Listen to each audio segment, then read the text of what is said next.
The rest of the game, and in a way the second half up until this point, is rather lackluster. And it's lackluster for a reason. You've spent the latter half of the game slaughtering people who very easily could have been talked down. You don't get to play a fun game after that. Spanton's taken over the palace. There's a few battles here and there, you can't buy things from the shop, and while the game is still a little funny, the weight of your sins are heavy in the air. You can't go back outside, can't explore the basement, can't explore much of anything. Enemies are just there, waiting for you to interact with them. Once again, the game is punishing you because good people don't get here. The end kind of just happens, and Queen tells you that Noelle is far too awake for her plans at the moment, and even though she doesn't like Burley all that much, she still looked for him, and couldn't find him. She's not exactly sure what happened.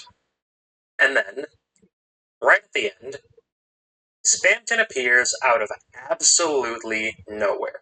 And I have several things to say. This is a really great bit of game design, actually. Though he does something here that he also did in Undertale, that being making the game boring for people who play it wrong. You aren't supposed to grind Undertale into oblivion. That's why it takes so long, and that's why you can't do any of the fun puzzles or fully enjoy the funnier moments. The same applies to Delta Route, even beyond the Snowgrave route. You're actively encouraged at every opportunity to recruit Darkners, and beating them up is seen as a terrible choice you should not make. You take it a step further in Snowgrave by possibly murdering them, meaning that the game will become even harder. I had this in my head for a very long time, and I need to get it out. If you play Genocide first in Undertale, like fresh copy, you just got the game, and you decide to murder everyone. Not only are you doing it wrong, but the game punishes you for even trying that in the first place. It tells you not to play the game like a traditional RPG by 1, making it boring as sin, 2, making you feel guilty for all the murders you're committing, and 3, throwing fights like Undyingly Undying and Sans Undertale at you. If you play the game in the wrong order, you flat out do not know what a knight gimmick is. And why should you? This isn't a fair fight a warrior is giving you. This is a knight protecting the underground by not giving you a verbal explanation of how her powers work. You'll probably just be sitting there trying to move and not knowing how. The same thing happens with Sans, among a lot of other blatant cheat moves by him. You don't know how gravity works because you killed Papyrus before he could show you. Sans goes first, blatantly avoids your attacks, and attacks you outside of his turn. And you have to cheat the game to progress. Like I keep saying, these are punishments for not being a good person, because once again, good people don't get here. The same sort of thing happens with Spamton Neo. Not only do you not have free party members for even damage distribution and a higher damage output, but you also don't get the fun of 1, meeting Spamton, 2, learning about a story and completing a side quest, and 3, fighting him with a much more interesting setting. I'll be completely honest, the first time I fought Spamton Neo was in Snowgrave, and it was hard. Spamton on regular difficulty is hard, but Spamton without allies, and possibly even without good items, since Noelle does most of the attacking for you, and you'll probably just forget to equip Chris with anything, it's hard. You have to learn using the soul to shoot on the fly. Fighting anything in the fountain is always epic. Literally, that's how every chapter ends. But in Snowgrave, you will most of the time. And over again, because you have nobody to help. It's even the theme of the battle itself. Once you diminish Spanton's health by enough, he raises his defense by a cajillion and starts healing. All you can do is call for help, and Spanton, having been abandoned by everyone, is both disgusted and pitiful toward you when you do. The phrase "but nobody came" serves to further drive in the idea that this is effectively the Genocide route all over again. Oh, forgot to mention, and just like the Genocide route, the game decides to throw a big fucking wall in the way of you actually getting to complete the damn game so that you decide to spend your time doing something else. I'm gonna dip into a little bit of what the main theme of this video is, that being how incredibly fucked up it is for you to do this, given the context surrounding the characters. Before Chapter 3 and 4, you don't know the ins and outs of Susie's life, but if you're smart enough to get inklings of it and notice how psyched she is to finally have a new friend, you should have some idea. And you should definitely know that Chris isn't totally down with the idea of you controlling them. If you've played the normal route before this point, you know about Des, and you know about Chris's history with Noelle. You know that they're very close and have known each other for years. And you know that Noelle is the one thing they have left of their own life. And for someone like Chris, they would want to protect her with their entire soul. Okay, maybe workshop that one. You'll notice that mention of a lot of Chris's pranks tend to be for when they were young. Probably before Des and Asriel went away. I think Chris stopped because they didn't want to do anything to risk their relationship. Now, given everything I've said about these characters, it paints a pretty horrific picture of you. You, knowledgeable about Susie's lack of companionship, Chris's lack of control over their own life, and Noelle's lack of a backbone, decide to force Chris to make Noelle commit assault and battery, and possibly even murder. You make somebody who is a puppet in your hand force the one person they would move the earth and not to hurt, turn a city of people to a city of frozen bodies. And by extension, you put Susie's trust of that person in jeopardy if she finds out. Because Susie just hurts people until they run away, until they leave her alone. She's wholeheartedly against sending people into a coma or maybe even killing them. And if she saw this, and she saw Chris forcing someone to do this, she would probably never speak to them again. Because isn't that what anyone would do? If you found out that a dear friend of yours was assaulting innocent people, you wouldn't want to be anywhere near them, and it's especially horrible for Susie, because here's not only another friendship that was doomed to fail from the word go, but one that you're going to have to terminate herself. Do you have any idea how hard it is to end a friendship, no matter how toxic, when you're already so used to being alone? I've been on the receiving end of the strings, and I know what it feels like to have your abuser feel nothing when you express disdain at their controlling behavior. It's a horrible feeling. It hurts to not be able to speak, to not be able to move unless someone directs you, unless someone commands you to, and it hurts to have your privacy thoroughly invaded. And though I haven't been in a situation like this, I would imagine that it's soul-crushing. Does anyone watch Brick Technology or any other similar YouTube channel? Yourself. And it hurts even more when you know that you're dependent on engineering using Lego electronics, which I didn't even know was a thing. Can you fathom? That's what this entire dungeon is, and it's awesome. Mind-shatteringly horrible you would feel if someone controlling most of the actions you perform and most of the words that come out of your mouth set you up to not only lose a good friend, but also your first new friend in ages. You would go insane, and you would feel insane if you were Chris right now. Even in the normal route, if I were Chris, I would be keenly aware that at any moment my puppeteer could force me to start hurting people, and that thought would keep me in a perpetual state of anxiety. That's why Chris rips you out of their body at night. It's the only time they can breathe, the only time they can relax. And it's made even worse here. In the normal route, Chris needs you, but also dislikes you. They're not entirely innocent, we know that already. To your control. And at the worst of times, they're either incredibly uncomfortable or agitated at you. In the weird route, you're never explicitly told that Chris hates you, but you can infer it based on, well, what you make them do. At least in Chapter 2. The message becomes more direct once you get to Chapter 4.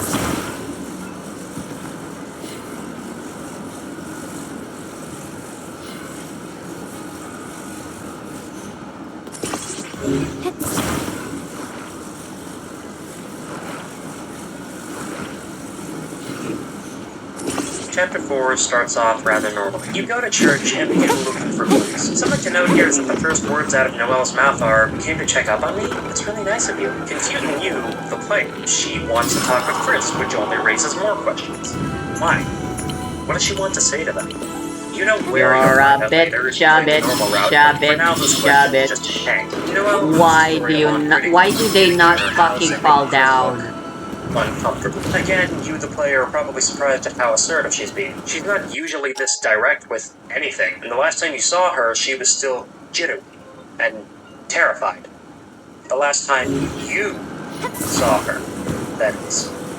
Ahead of her. The scene plays out, and Burley's would-be phone calls replaced with Noelle's mother checking up on her. Chris throws you out of their body, and the only thing to do is eavesdrop onto their and Noelle's conversation. You find out that Chris did some damage control, telling Noelle that everything was fine, they were just pulling pranks again, Burley would be okay, and plucking the thorn ring from her finger. If you don't do anything, or choose, please don't. The scene ends there. It's done. It's over with. You can come back from this. Okay, you did Snowgrave. That's where this save file went, there's nothing that you can do about it. Well, there were many opportunities for you to do something about it, and there still is one now, but you're choosing to progress. Okay, fine. Despite of all of that, the game gives you the opportunity to fix it. All you have to do is nothing. All you have to do with that scene is to just let it end. Let it sit there, over and done with. Completed with you back on track for a relatively normal game. You'll probably are we using trolley problem logic now? Well, they aren't fine, but they're salvageable. But if you continue, if you blow your cover, if you reveal to Noelle information that she should never have gotten,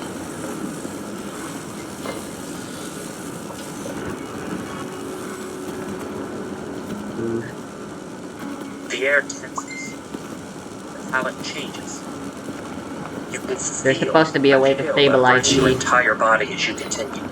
And even though what you've just done, and the next three things you can choose to do seem like the most damning evidence really possible don't that remember something's how I did definitely this. wrong with Chris, the game gives you another out, and it keeps giving you outs. You can walk away. You have the option to stop right here and right now. And maybe you do.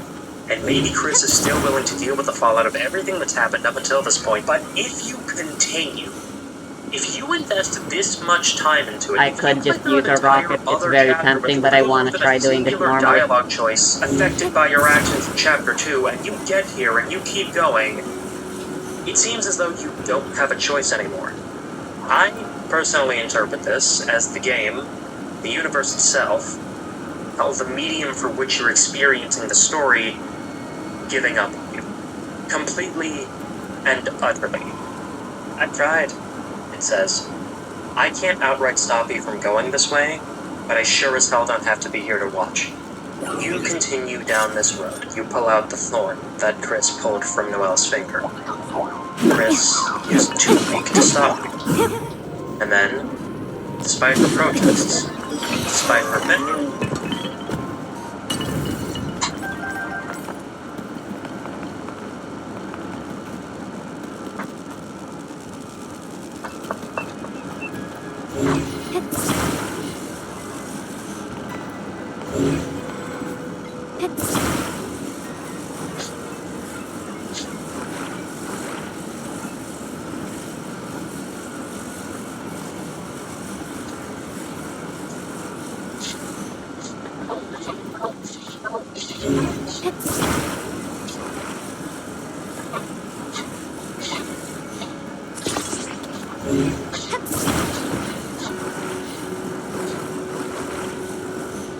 I do believe a third wheel could help. I was spooked.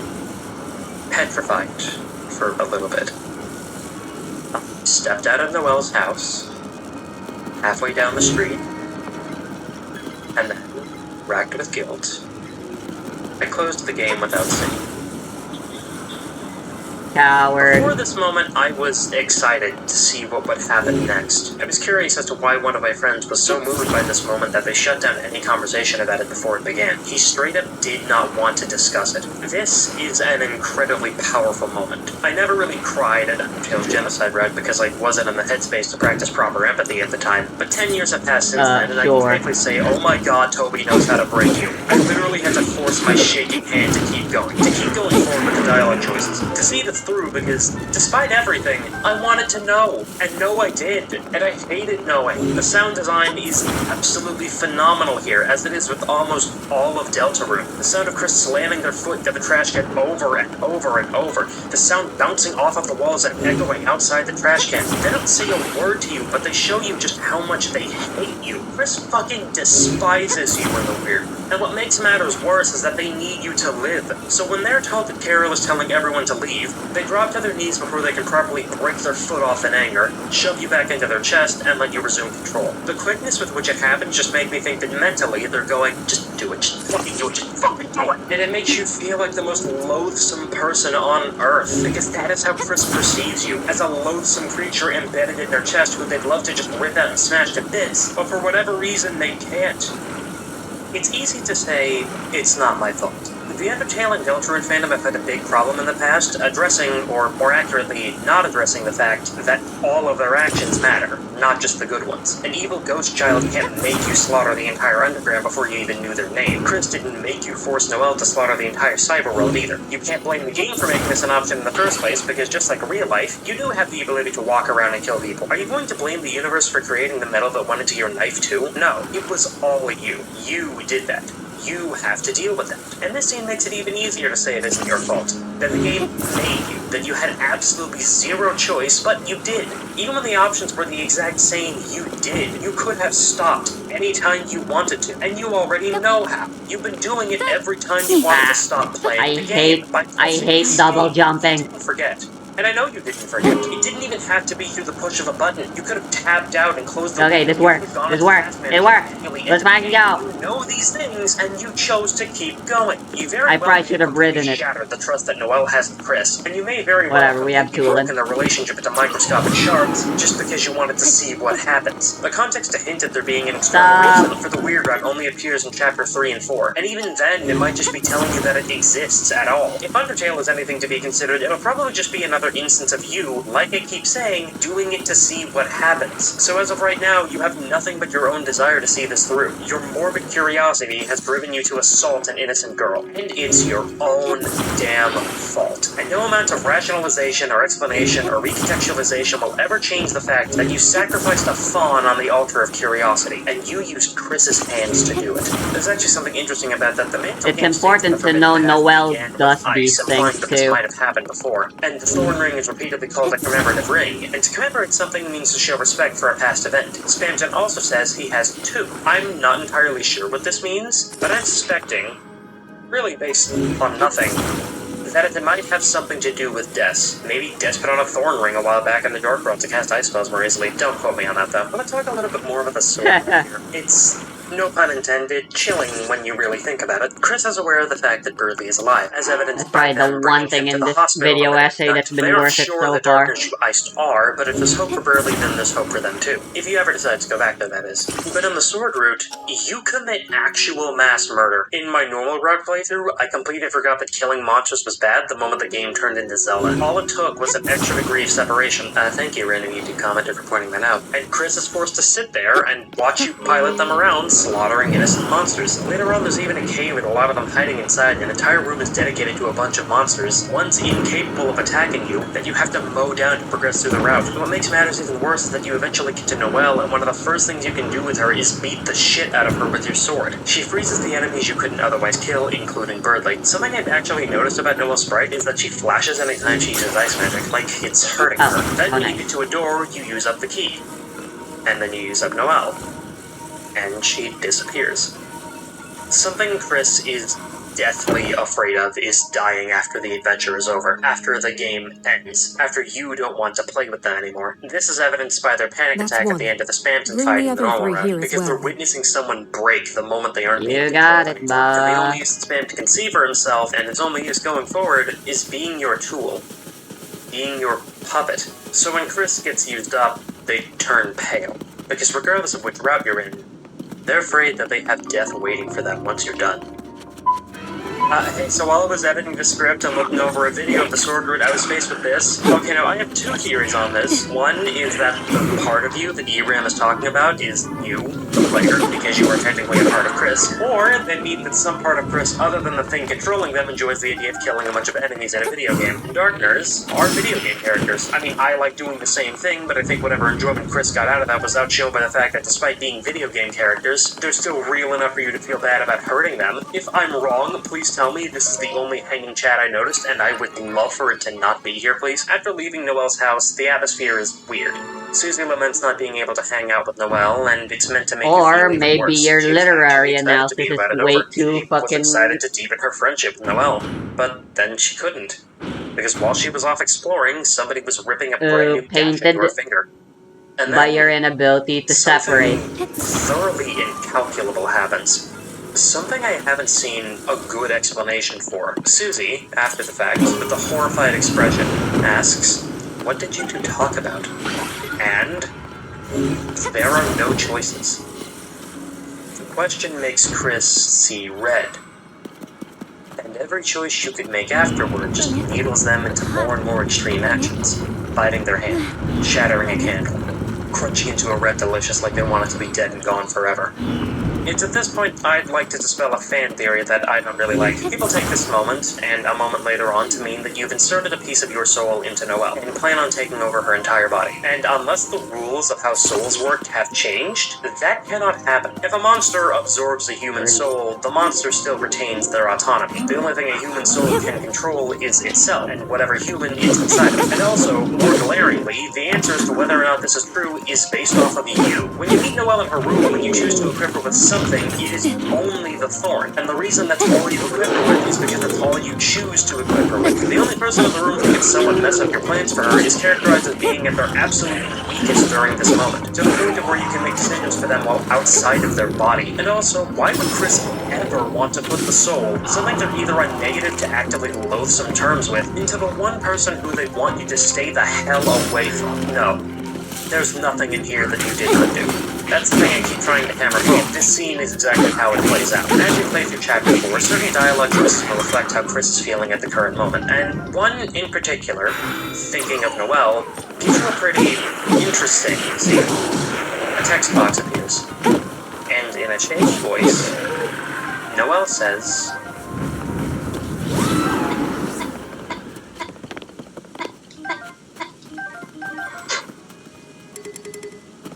I tried to wrap my head around what this means for a long time, before coming to the conclusion that Noelle is thanking you for giving her the thorn ring.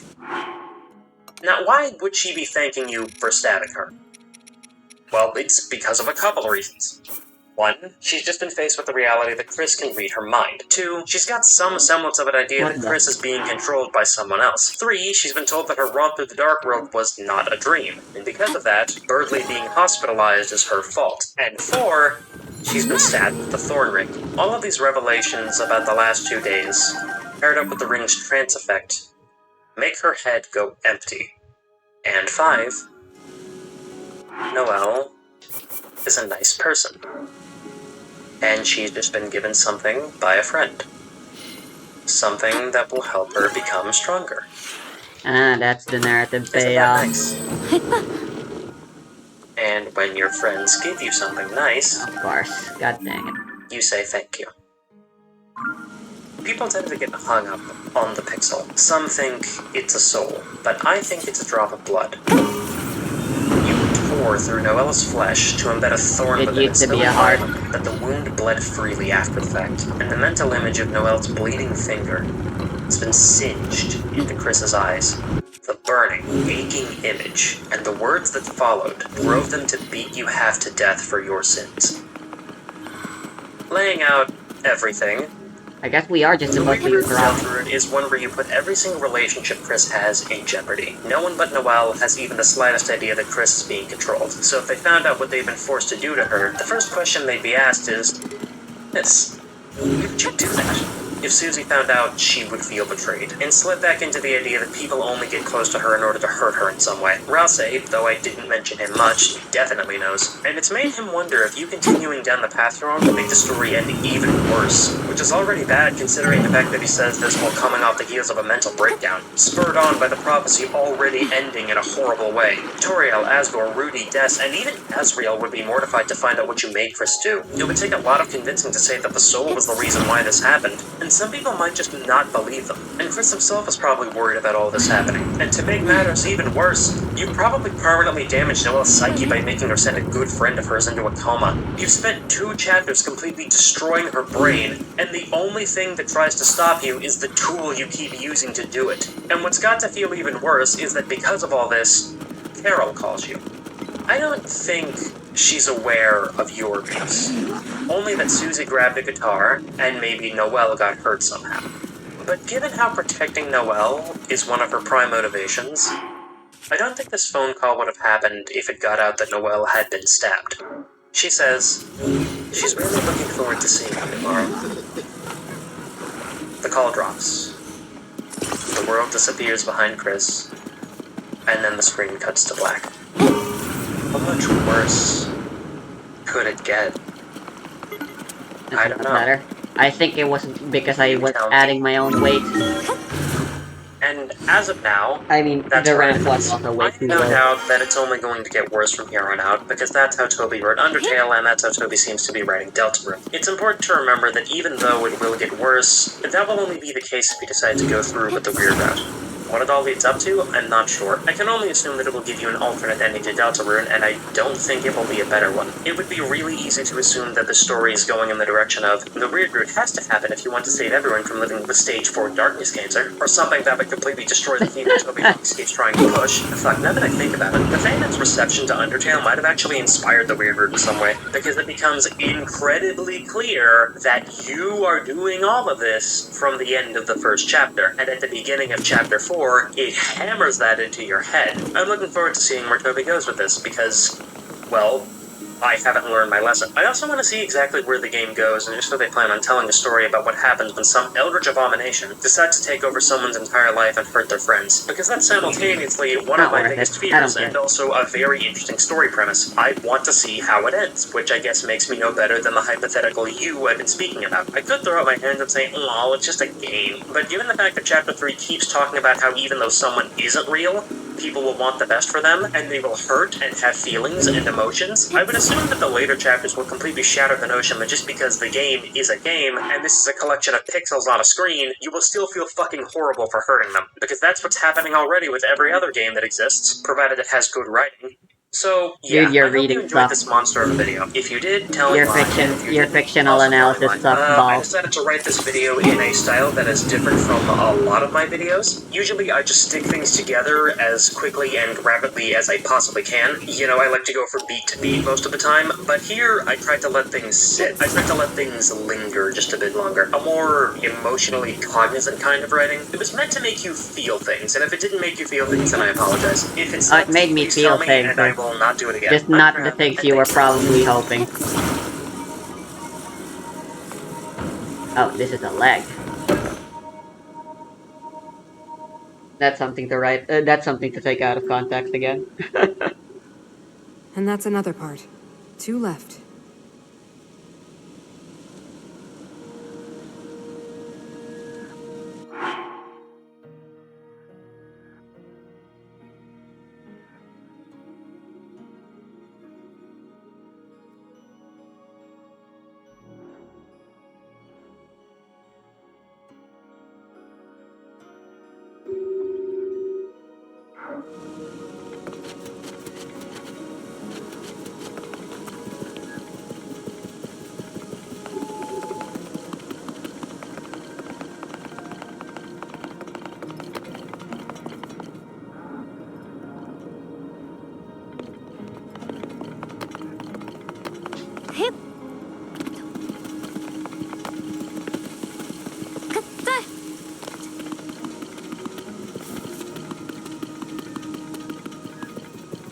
Man, why was that in my recommended? Oh well. It gave me background noise while I was doing my laundry, dishes, blah. Ah. Woo!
ho, my ho, my ho, my he, my ho, my ho, my ho, my he, my ho, my ho, my ho, my he. Hello? Salute.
Eh.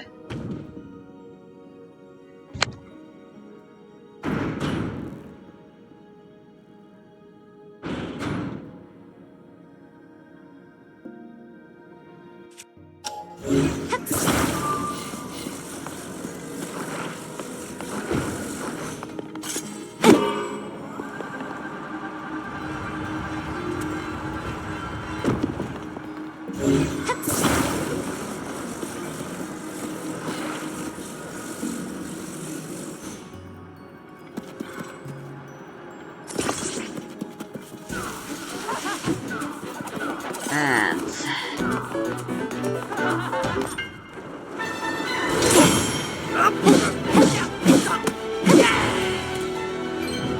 I still don't like this song.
When it freezes like that and the music's still going, that's how you know.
I'll use my own wings.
One more left, Link.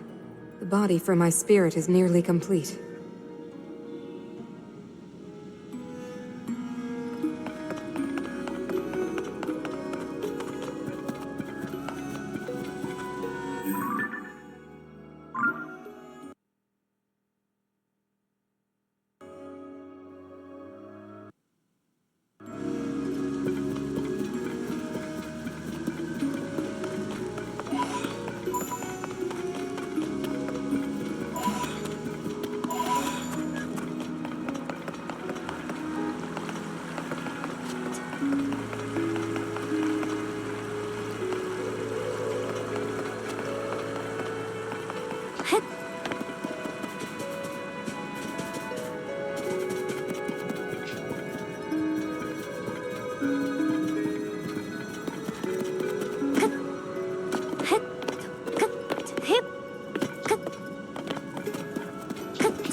Is that a Hinox?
Oh, I gotta go lower.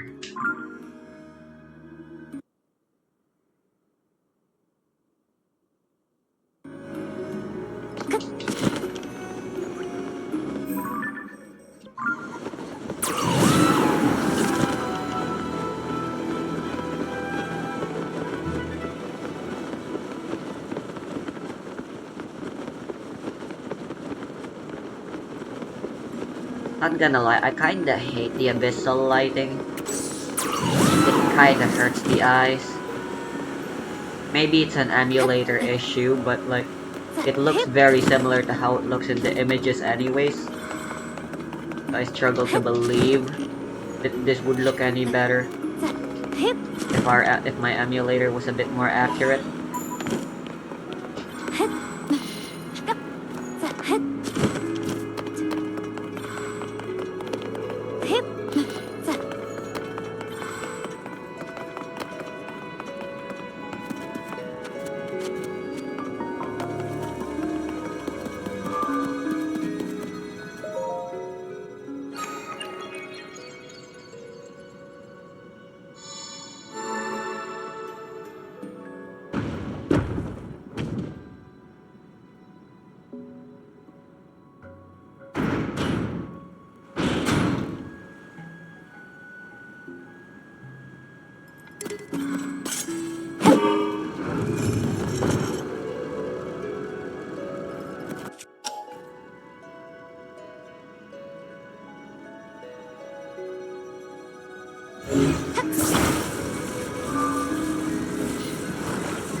I'll use my own wheels.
Where'd the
steering stick go?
Thank you, Link.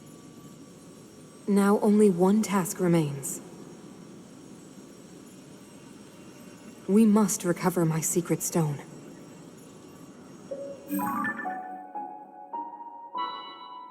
It should be located here. Please, Link, let us go there together.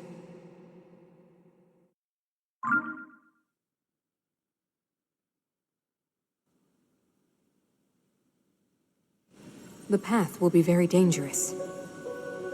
Fortunately, this construct body you have built for me is hardly helpless. There is a platform nearby where we can explore its potential.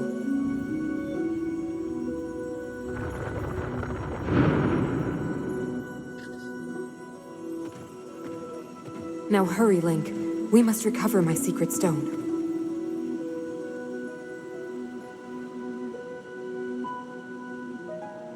Hell yeah. We get to ride on her. Yep. Yep. Yep.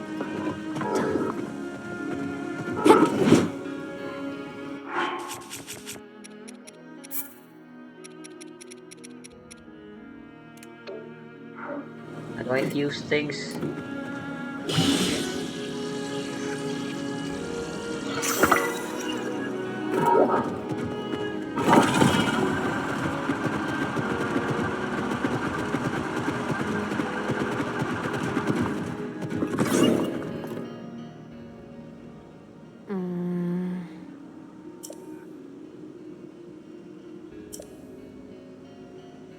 Aha!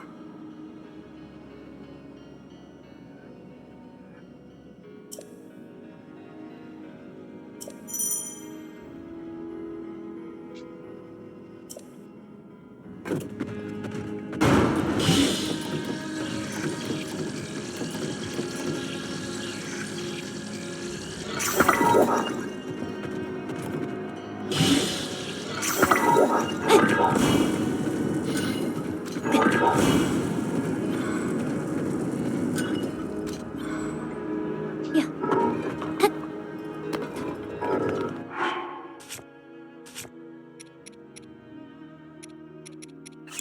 I've got something better for your left hand.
way.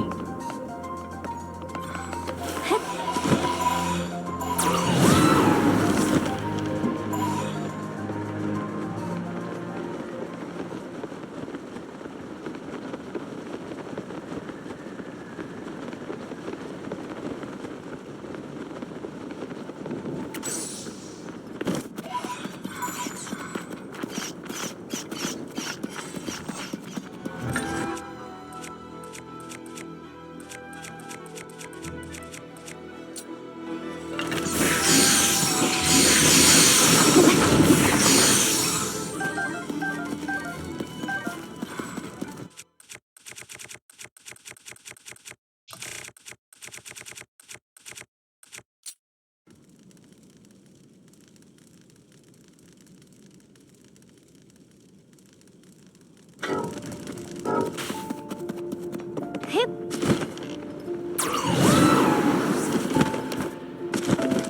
Hip.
Hip. Hip. Are these all breakable? Holy shit, they are. Yep. Duh.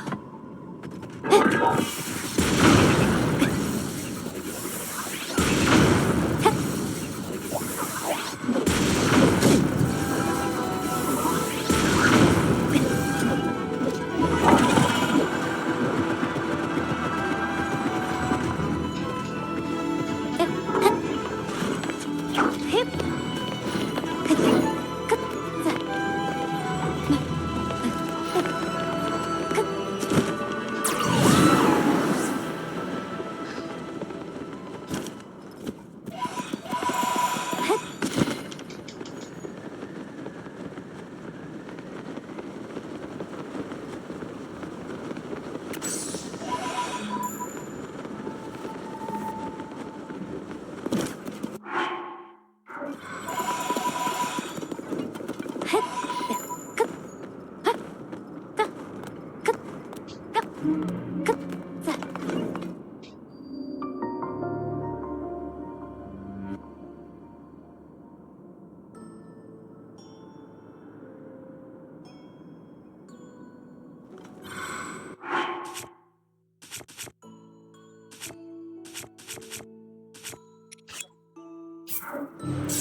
On Kisube, and this won't be the last time I talk about Rohan in this video because I need him for a later argument. Overall, Heaven's Door is a very powerful stand. However, if you have a time-related ability or somehow can get around being touched by Heaven's Door, you can't.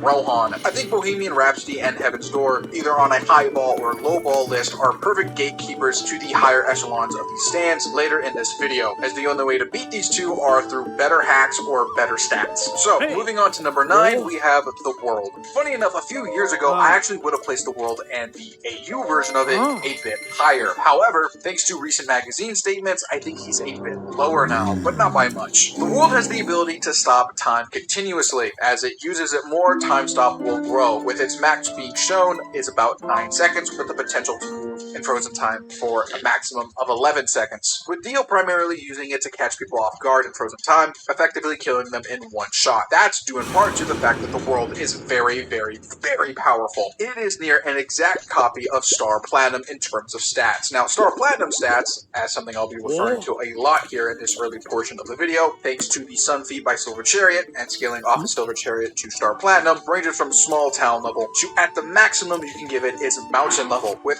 multiple statements from guidebooks, stand stats, scaling inverse, stating that Star Platinum is massively faster than light. All those same stats are applicable to the World and possibly the AU version of it from Steel Ball Run, having those same stats if you believe they are similar, with no association fallacy. The only difference being is that the AU version of it only can stop time for 5 seconds. Other than the major difference in time stop between Star Platinum and the World might be the fact that Dio might have a lower durability than his AP, unlike Jotaro, who possibly has a higher durability.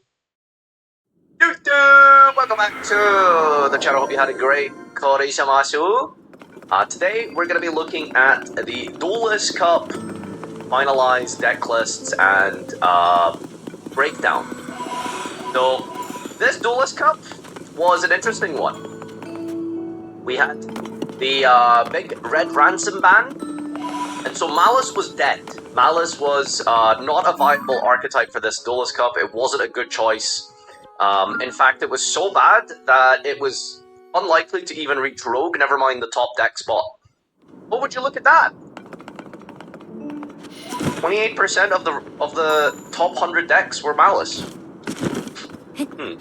How'd that happen? I'm sorry, I'm really petty about this. You gotta give it to me, okay? I'm sorry, I'm super, super petty about this. Alright, I need to mention this real quick. Blackwing Value 77. Red Ransom's like a +3 extender. Malice is definitely cooked. Ransom grabs spell, then link it off or whatever, then banish to bring it back for another link if you like, and remove a Malice from deck. It's Dormouse. Then do it all over again on the opponent's turn. So glad this menace is gone. Some people tried to say similar things when Oak was banned, that Snake Eye was still viable, but nope, Ransom is astronomically better. More important, Malice is dead! How's killing the bridge between every Cyberburst Pound to Malice, who's also a +3, not killing the deck? The only hit that would hurt Malice more would be a Whitebinder ban. Red Ransom is a huge hit. Oh, Farfa, innocent Farfa! Malice got shot and thrown into the garbage!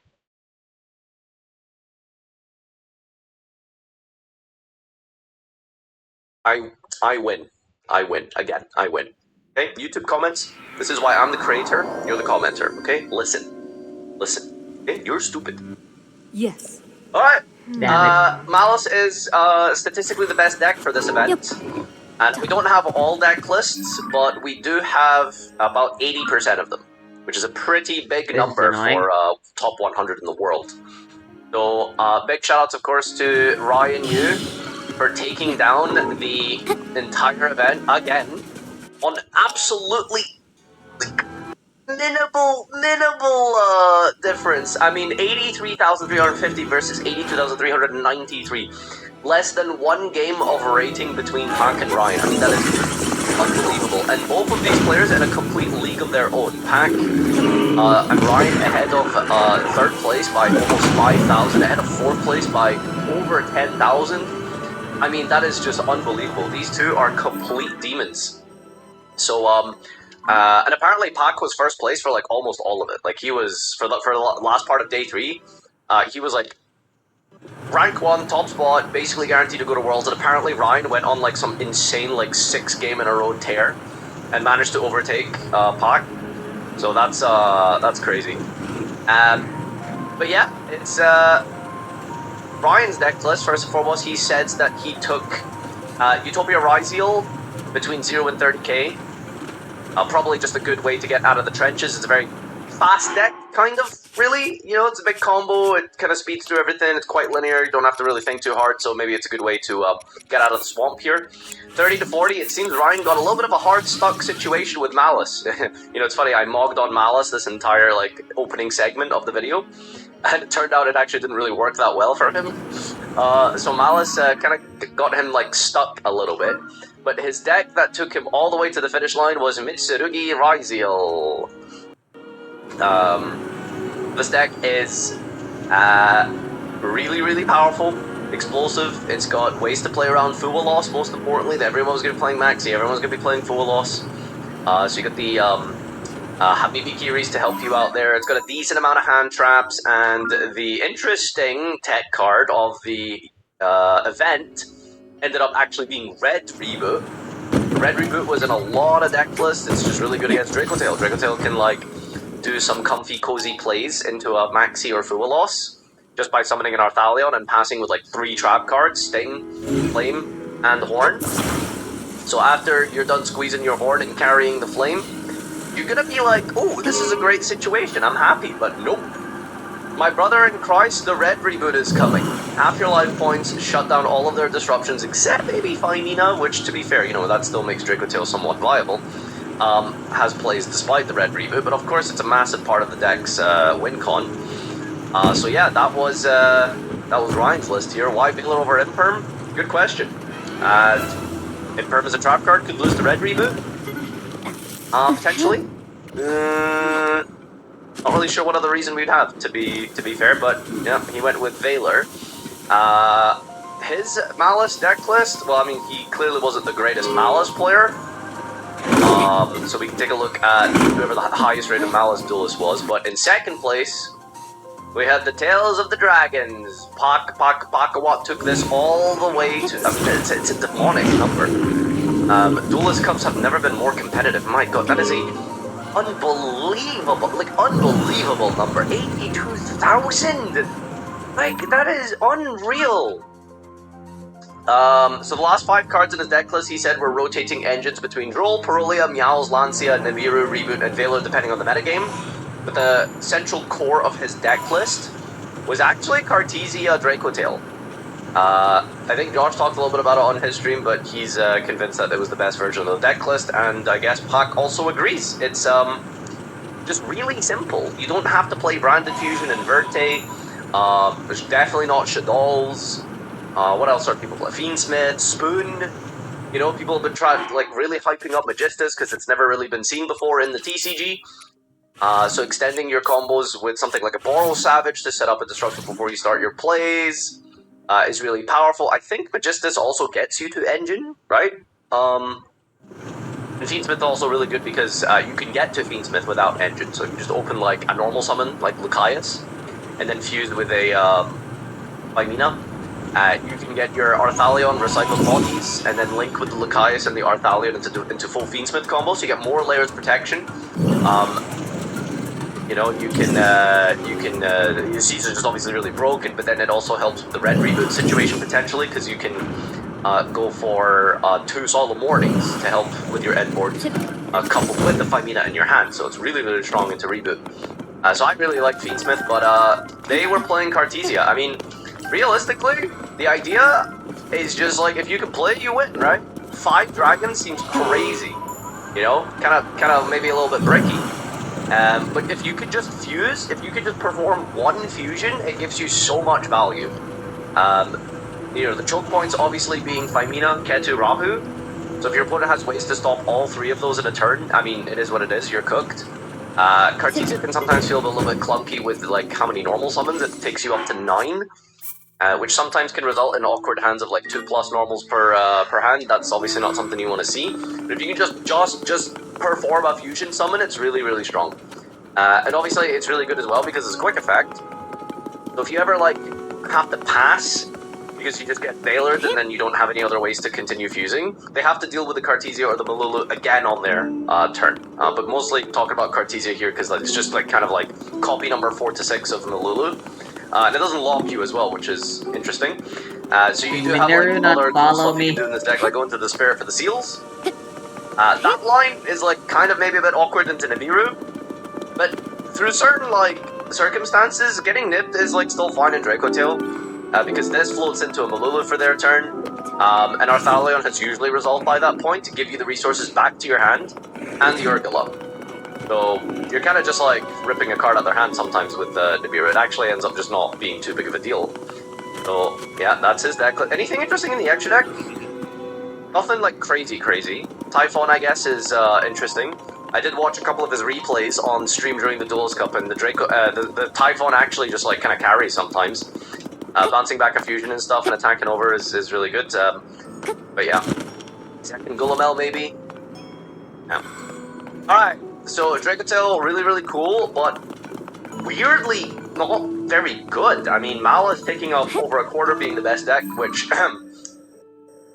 one last time, sorry. Fell for it again. Malice did. So Malice was the most represented deck, and you would think maybe Dracotail would be in here somewhere between first and second, but no, not even close. It was third, which is pretty kind of a low number. I mean, it's right kind of down there, almost in like the other section. Well, I suppose like pure Dracotail and Branded have been split into different decks, to be fair, and Fiendsmith.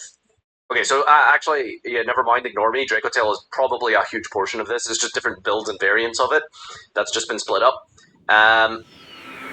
Stellar is a pretty notable player. I'm pretty sure he was Task's teammate, right? So he's insane as well. Yep. I mean, I don't know what the logic is with Heavy Slump. Well, I understand the logic with it, but like, we're just playing one random Heavy Slump in the occasion that we win the coin flip, go first, get Max Seed or Fuad, make our opponent draw like 30 cards, do your whole combo, stand by Heavy Slump them? How do you search it?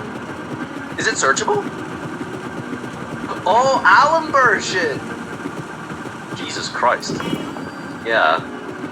So Alum version is a math mech monster that is a generic rank 4 for 3 materials, allows you to search any trap card in your deck. Normally, people go for the 2 cards, Alum version, to search circular, as you would know. Oh, isn't it 4 material for spell? Oh, it's 4 material for spell and trap, okay.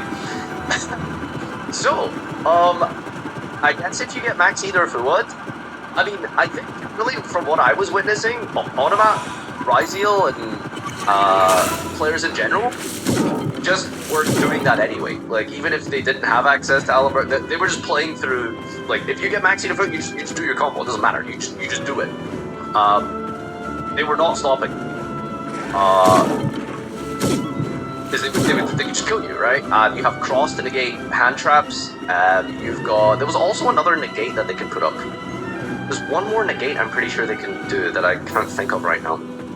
That stops getting OTK... That stops getting nibbed or something. They have Cross, and there's like one other card. No, not the trap cards. But going first, you just make Detonator, and that's like massive, which you can see from the deck list so far we've seen, like, there's actually not that many Imperms lying around. But yeah, Automat Ryziel, I don't think there's anything particularly crazy or interesting about the main deck, other than, I guess, like, the Heavy Slump. I suppose, like, the non-engine slot is, like, 2 Imperms, and I think some people weren't playing this trap card. Castel? Okay, chilled it. Anyone Featherstorms me, I'm going to call the police. Alright, we've got Lu Li Zhang, who is on a similar type of deck list here. Pretty much card for card the same, actually. Dropping an Imperm and shoehorning in the red reboot. Droll is in here, and even Gamma, actually, which is interesting. So ways to bait Gamma in this deck, I guess, would just be, like, starting with, like, your searches and stuff. Because you can go, like, pick up or whatever, get drolled, and then Gamma them. There's no payoff to that. They're not playing a synchro, you know, to make like an Omega and try rip something after forcing a hand trap, because no one's playing around Gamma, right? Yep. That one's a little bit shocking, but I mean, I guess it's just like a good go second card anyway, right? It's a negate, but also destroying is like massively important. I'm curious if they had any other like niche uses for Gamma, but the only one I could really think of is like making a synchro turn 1, so. Gamma hits Dodo Warrior. I mean, that worth like the brick in your deck to hit a Dodo? I don't know. Fair enough. Alright, let's check out the #1 rated Malice Duelist. Okay, we have a Billy link here. Can I see a deck list? Alright, he's got some gameplay here. Hold on, let's see if we can like find a deck list somewhere. Did he post a deck list? No, we just got like some gameplay. Billy, I believe is the is this the Chinese like YouTube? 还有深渊兽。 I see. Okay. I can't find that deck list. I mean, he doesn't seem to open it early. Do we not have a deck list? Well, I'm sure if we hunt it down, it'll be here. But yeah, Malice. Okay. Again, I don't want to like focus too much on Farfa was right, but again, just to reiterate, like logically, without flexing too hard, Malice is insane. It's a Cyberse deck. Have you read a Cyberse card? They all say special summon. They all say climb. They all say extra deck. Piss boy, dum dum, Cyberse special summon, effect, grave, float, special. Like that's great. It's really good. It is very powerful. Red Ransom is obviously crazy and strong, but it just cannot be understated how good it is to just special summon a bunch of bodies, kill your opponent with access, set up all of the typical Malice disruptions that they had, a little bit weaker without the Red Ransom albeit, but White Binder is still unbelievable. After you do your whole combo, you draw a card, you get to see a staple out of your deck, you can recruit the trap cards, they play really well into every single hand trap in the game, except like literally Thualos or Maxi. Live as long as possible.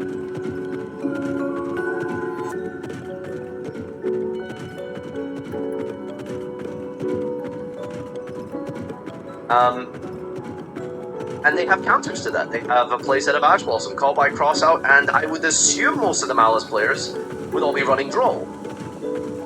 So, and the deck doesn't really care about Droll that much.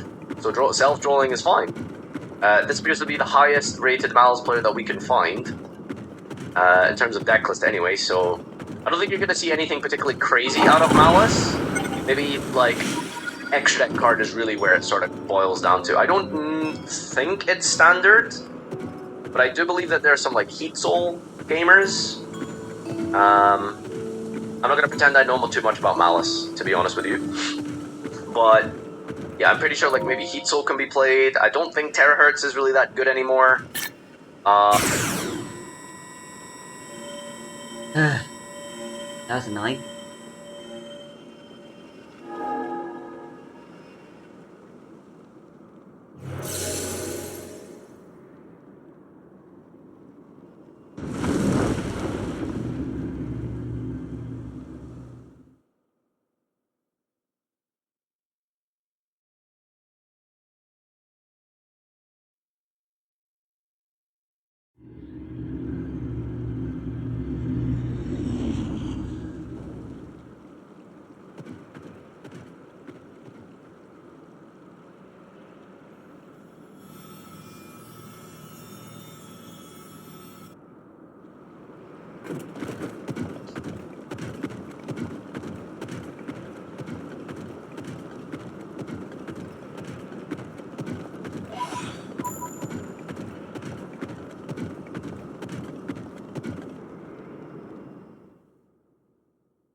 That construct!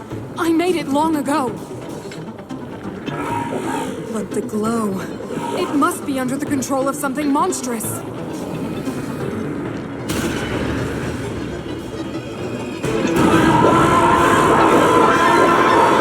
If the Demon King has turned my creation into his pawn, we must defeat it. We can do this together, Link.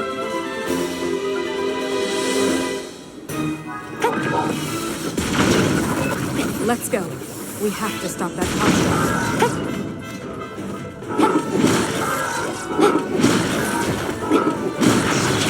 That worked.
More arms.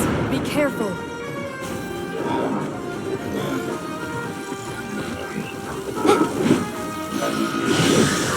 Don't get thrown off by how fast it moves. Just wait until it stops, then attack.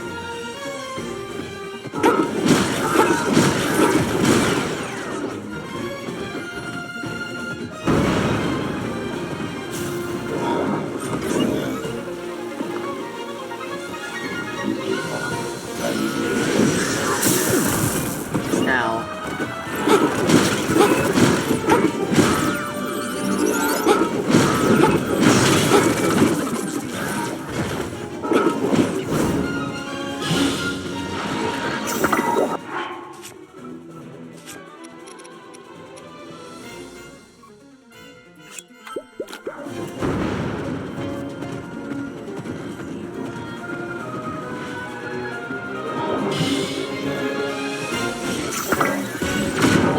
It won't last long at this rate. We need to find another approach.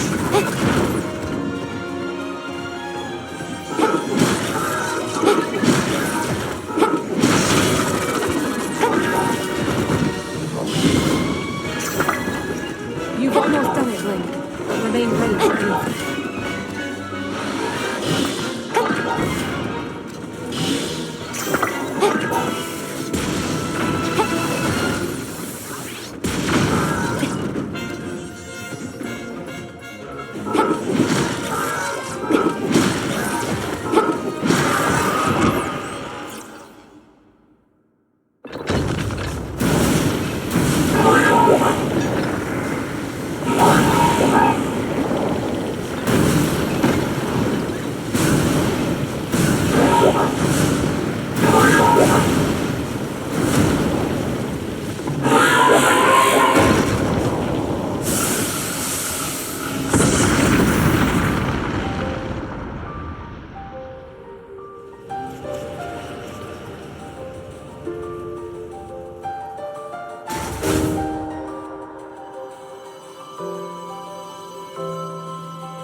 Hard. Always the most annoying thing in the world.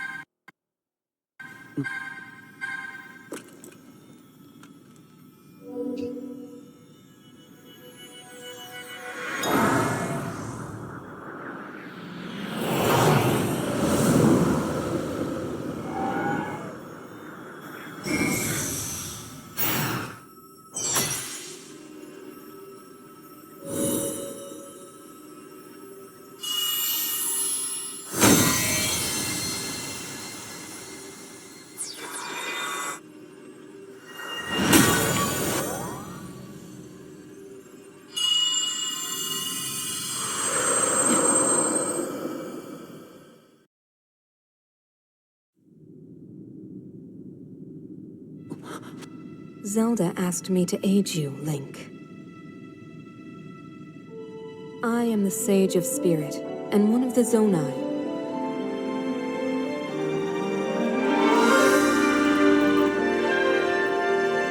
Minimum.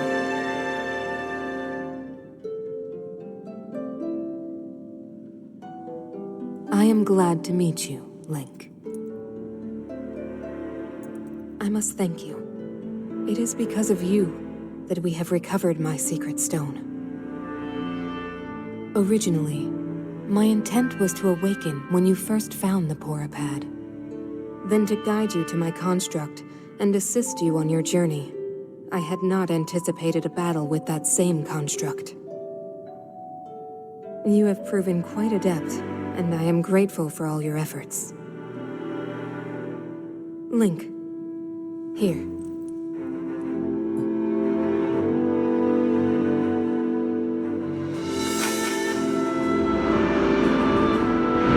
In the name of Minoru, Sage of Spirit, I grant my power unto you.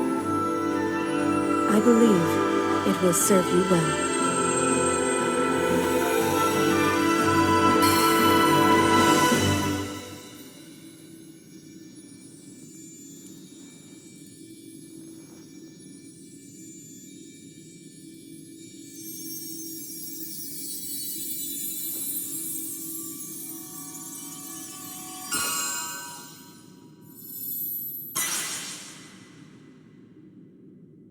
With this power I've given, a deep bond has been forged between us. And from this point forward, my spirit will reside within that construct. I will help you however I can.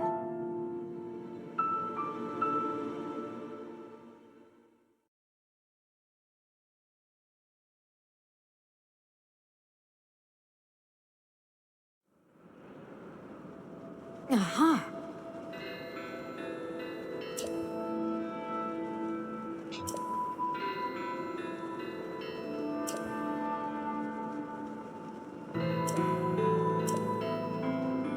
Well then.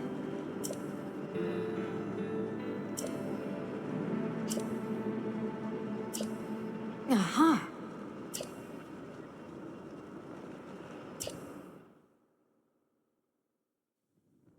Long ago, my people, known as the Zonai, came down from the heavens to the surface of the world. It was said they were descendants of gods. They bore treasures from these same gods, secret stones capable of amplifying the abilities of those who possessed them. Using the knowledge of the Zonai, my younger brother Rauru became a great leader. He met a young woman named Sonia, and they would wed. Rauru gifted Sonia one of the secret stones. Together, they sought to establish their kingdom. This is how the kingdom of Hyrule, with Rauru and Sonia as its first king and queen, came to be. The future looked bright. However, tragedy suddenly struck. A man of great evil emerged from the desert. The leader of the Gerudo, Ganondorf, killed Queen Sonia and stole her secret stone. Using the secret stone, Ganondorf transformed into the Demon King. He then created swarms of monsters and attacked. Hyrule rose up to face these threats, but the evil power driving the monsters forward was staggering. The defenders were on the brink of defeat. Rauru then came up with a plan to turn the tide of the war. He entrusted secret stones to warriors with exceptional abilities. They became sages and united in an effort to finally defeat the Demon King. Rauru and the sages outnumbered the Demon King and should have been able to stop him. However,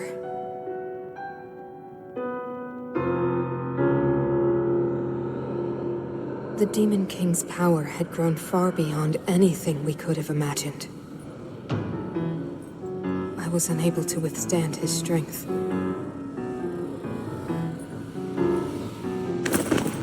Our fight appeared all but lost.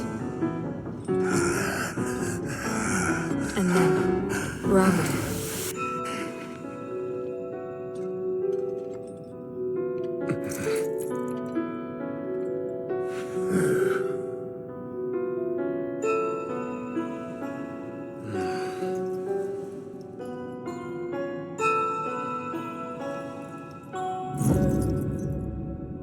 Bro, Committed locked himself to one final act.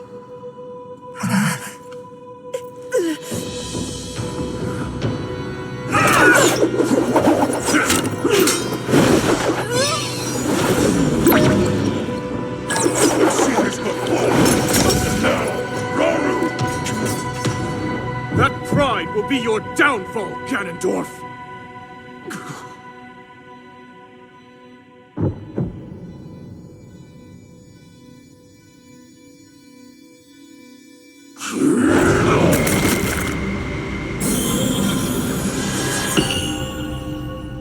My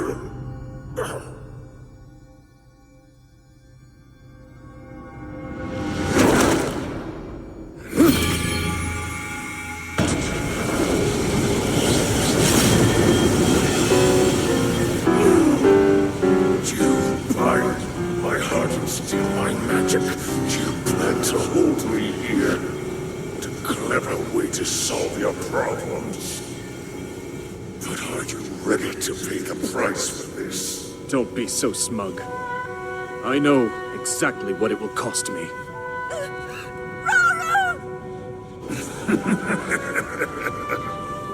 Thousands of years will pass in the blink of an eye. You only delay the inevitable. You're wrong. Years from now, someone will appear with the sword that seals the darkness. A swordsman with the power to defeat you, Link. Remember this name. Link. Interesting. I look forward to meeting you.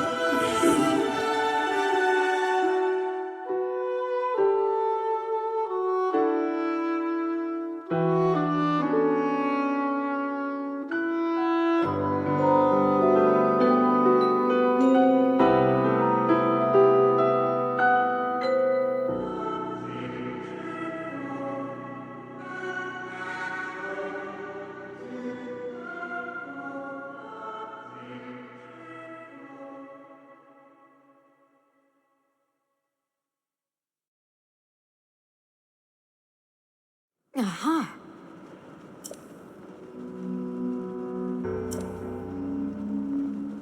Well then.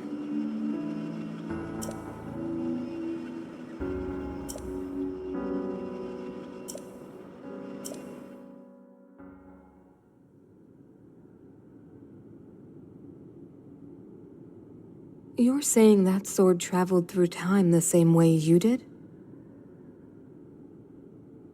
Yes, but more importantly, in my original time, the Demon King was vulnerable to even the smallest piece of this sword. Even someone like him has vulnerabilities. Then, what exactly are you suggesting we do with the sword? Over time, the Master Sword is able to absorb sacred power. It can heal itself, and even grow stronger. Curious. If we were able to empower it in that way, it could be the key to defeating the Demon King. But it could take centuries for that sword to grow strong enough. The power the Demon King wields. I do not see how this can be done. It would be impossible for you to provide it with sacred power for so long.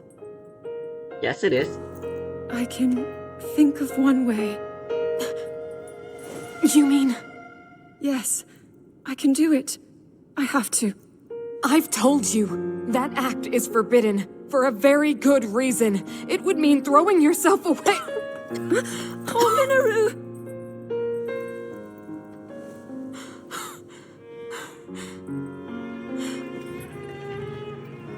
You won't be able to change back.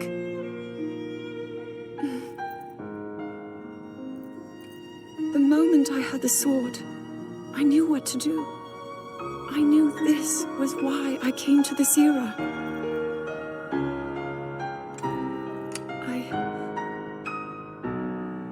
I want to restore the Master Sword and deliver it to Link.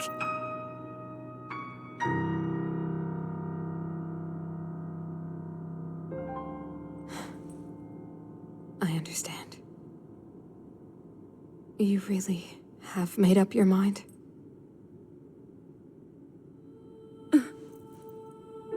Very well then.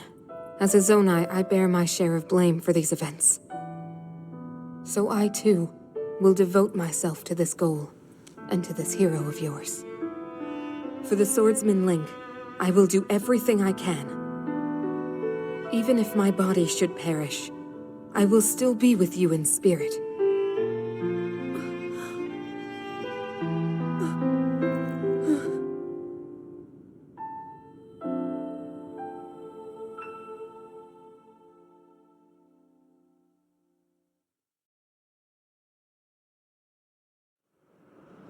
Aha! Well then.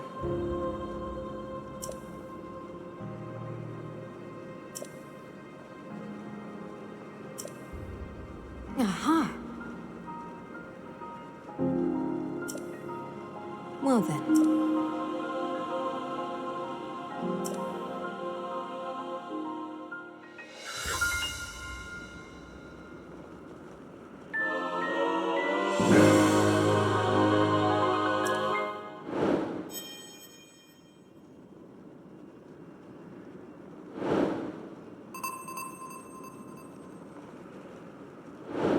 Yeah, that's done.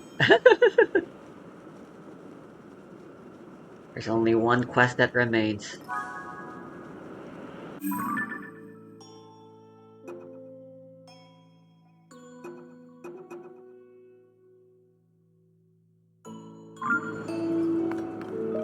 Yes. Aha!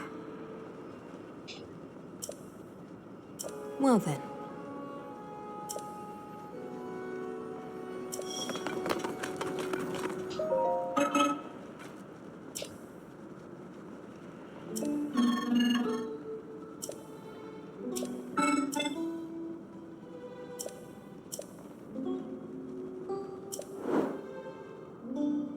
Oh,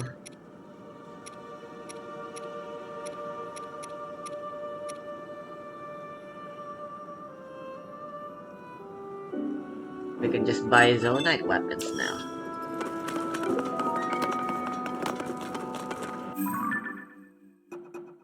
Have all the memories now, I think. Yep.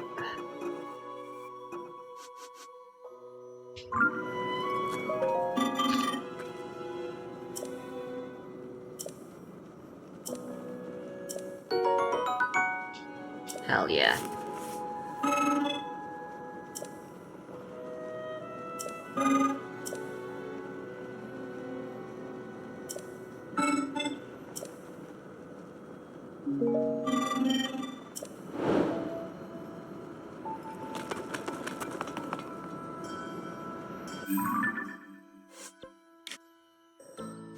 I guess it's a good sync, but Zonite is way more valuable than just for ancient arrows.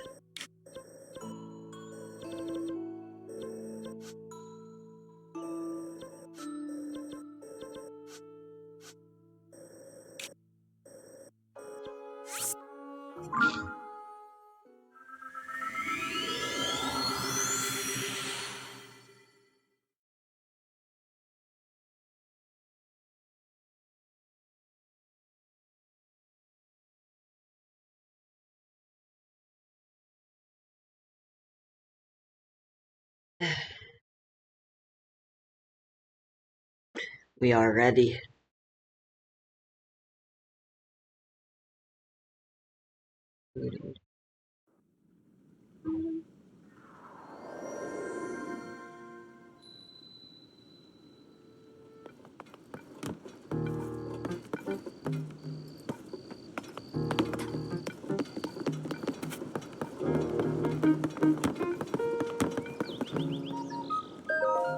Ah. What? Uh-huh.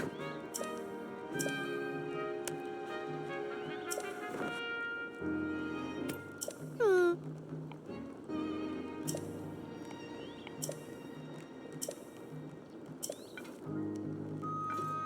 What?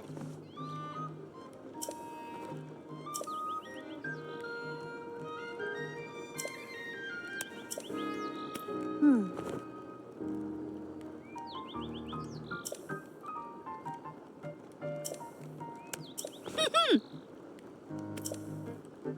Check it.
Yeah, let's go do Master Koga. I believe the next place he's in is in Rito Village. There's a cave there somewhere. Ah. Oh.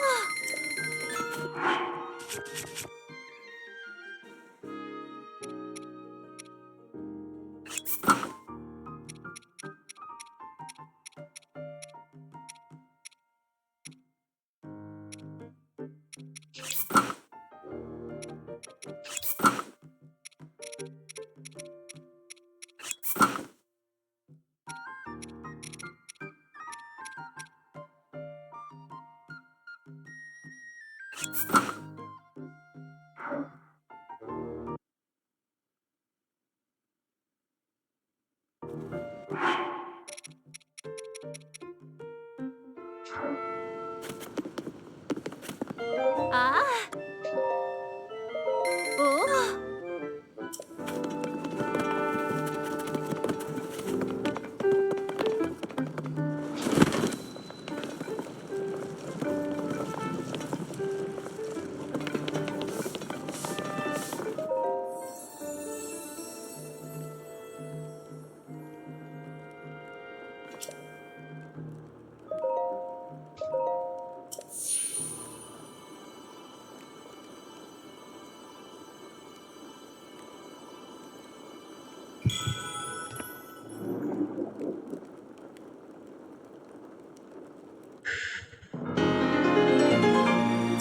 Why are there no Sundelions in the Great Sky Island? I know gameplay-wise wouldn't make sense, but like, is there any lore reason why there shouldn't be?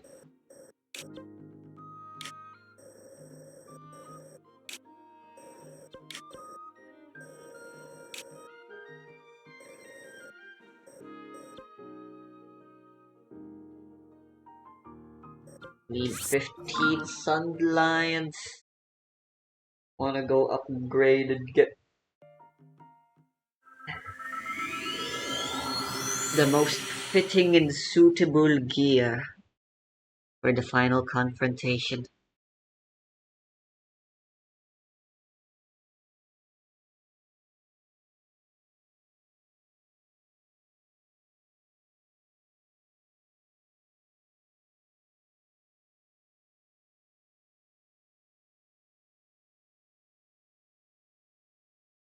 But yeah, I mean, like, the frustrating thing about Malice is they just have, like, so many one-offs, right? Like, you do feel really sacked, but realistically, when your deck has, like, 6 limited cards, you're probably gonna draw one of them in a game, right?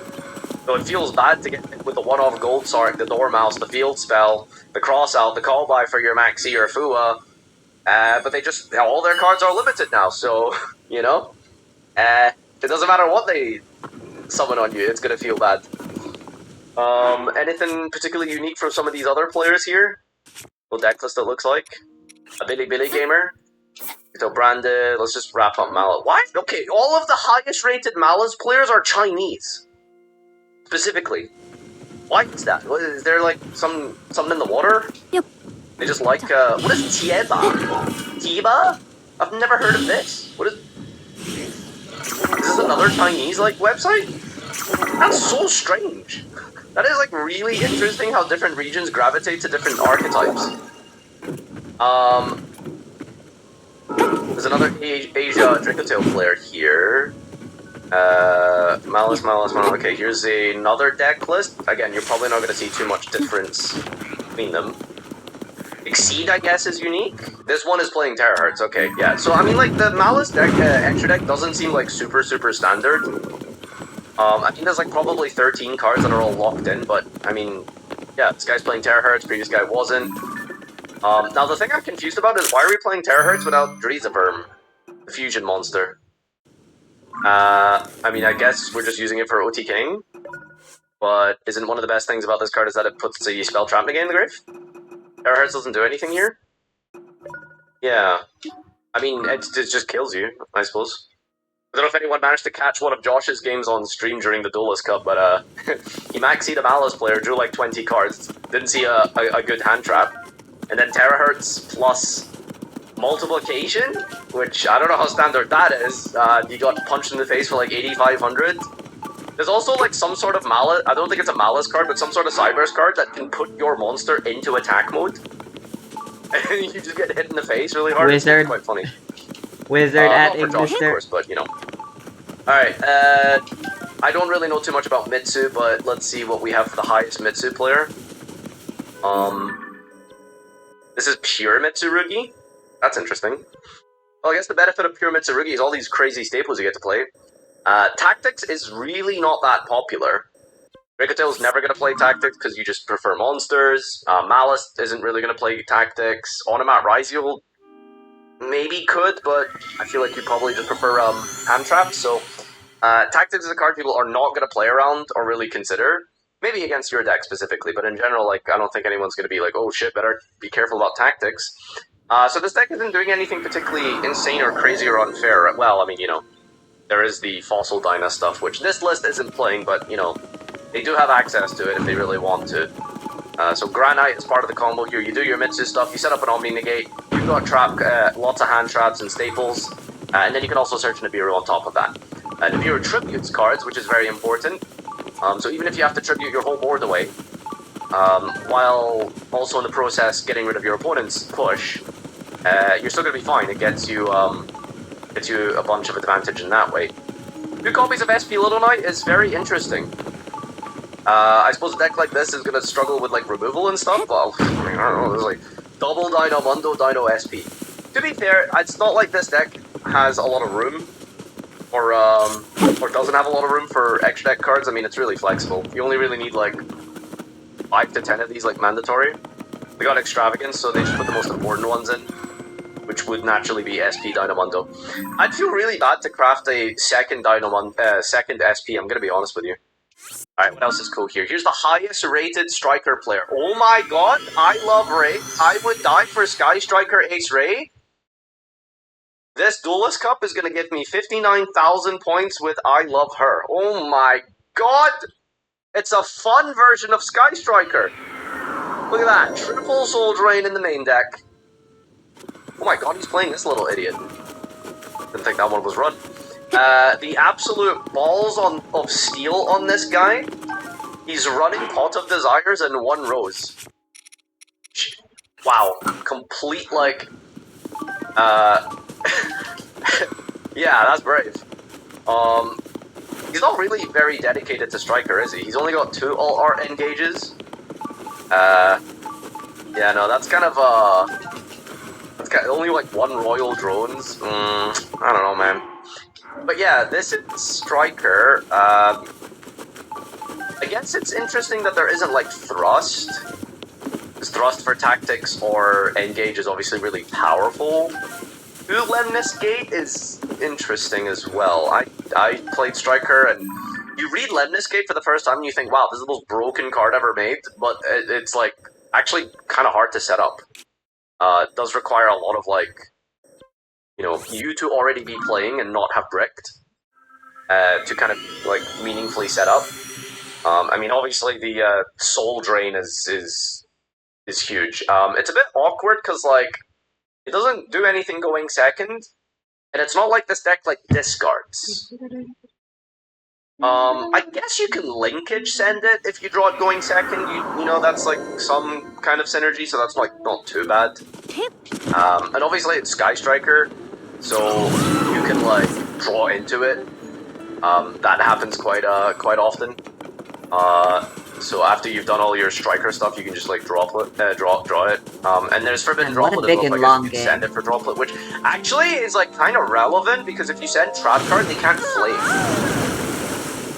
So if your opponent like uses a monster like Gulamel like pop something or an Arthalion bounce, you can Droplet send Soul Drain. They won't be able to use Flame, which is kind of interesting. Maybe they can kind of play around it because they can use a monster then chain Flame, but you know. But that's the highest rated Striker player. What are we cooking? What are we cooking? Holy. I'm gonna take a big bite of my broccoli here as I process this mentally. Yep, that's Sky Trigger. Alright. Well, that pretty much does it. Let's see if we can find some, like, unconventional stuff. He's the highest rated Fiendsmith Draco player. The one thing I noticed about the Fiendsmith variant. Wait, no, this isn't Fiendsmith. Fiendsmith Draco Tail? This says FS Draco Tail, it's not Fiendsmith. Why is upgrading Oh, it is? armor We're so only playing one difficult? engraver. And no tracked. Wait, huh? No tracked? Wow, that's an interesting way to get there. Wait, I don't understand this deck list. There's no sequence. How do you make the guy? You go Close Moon into Requiem. Requiem summon Engraver? Where's the second Caesar? Necroquip? Oh, okay. I should also check if duping still works. It's like a very small Fiendsmith engine. Like the I'll have to go absolute find minimum, Zelda just to make again. Caesar. Wow. That's kind of neat. I want to upgrade the champion's tunic. Fair enough. Wow, really didn't want to draw Luri, Lacrima, or Tract. I guess it kind of makes sense. And like I explained at the start, you have just good ways to fuse while keeping a normal summon on the field. Because this is playing Cartesia. So Lucaeus, Phymina, Cartesia. So Fusion Material plus any of those cards mentioned gives you Close Moon, and then you can just do Caesar. And you don't really care about Nibiru because you've already resolved your resources by that point, so... Okay, wow, that's actually really interesting. I've never really thought to play Fiendsmith in like a really small engine like this. Latam Fiendsmith. This one's a little bit more normal. Yeah, we got like the full Engraver package, we're playing Track Down, Lacrima sequence, all the guys in the X deck. Okay. Alright, let's see if there's any like funny stuff here. Gem Knight Fiendsmith, we've got Lunalight. Every time I play against Lunalight, I genuinely, like, I'm shocked and surprised that that deck is not top tier. I don't know, I play against that deck, I throw like 3 hand traps at them and I get Liger Dancer. I don't fucking understand that deck, man. There's usually like one pent idiot in these Duelist Cups, but I don't think I see any. It all looks fairly standard. Wow, yeah, there's really nothing rogue. Is this like the first Duelist Cup where there hasn't been a Tier Limit player? Because I swear, ever since Tier Limit was released in Macedon, there's always like one tier player. Oh shit, Blue Eyes! Okay, this is cheating because he also played Automat.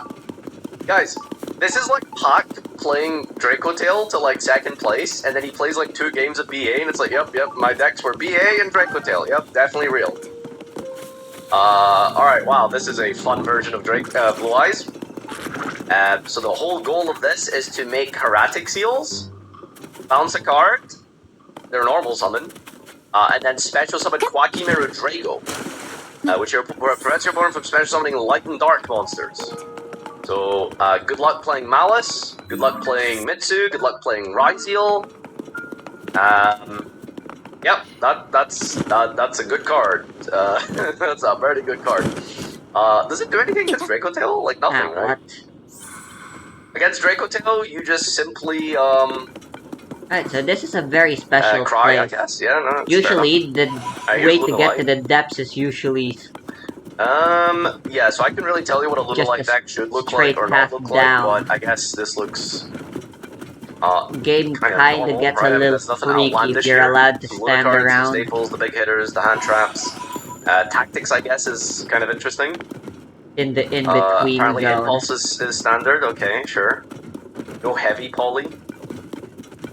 Alright, well, nothing super insane here. I guess that does it. I guess that does it. Did I get the Gem Knight one up? There it is. Gem Knights! This also looks very standard, right? But what does the deck do? I haven't checked into this deck since they banned Christia, so like, what do you actually like do? Look at the extra deck. I'm trying to figure out like the end board pieces here, like a Balku, an Elf, a Mask, a Caesar. It kills. Well, I mean, yeah, going second it kills you, sure. Just the FTK? No, it does not FTK. No, it does not. These are IP Abalku. Okay, interesting. It just feels like a worse version of like other decks, right? I don't know. Like you compare this to Mitsu Raizu, and it just like loses harder to Max Ifua. Going second, it like just needs more cards to like play going second.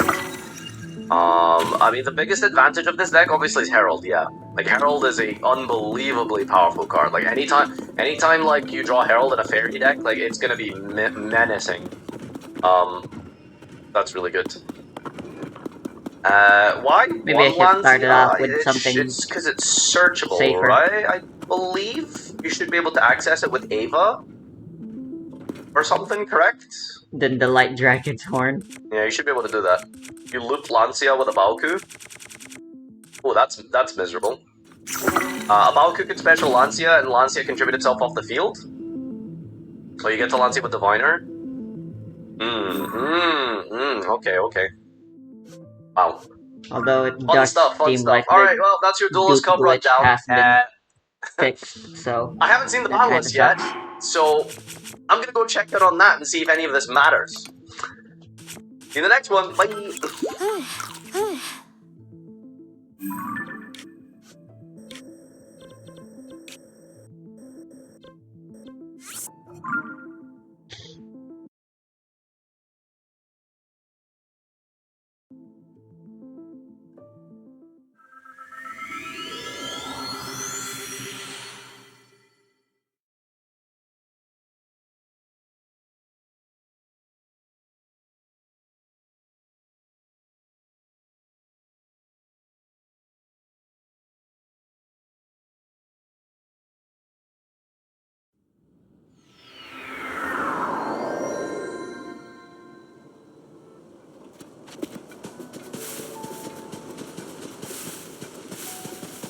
I believe it should just be somewhere around here.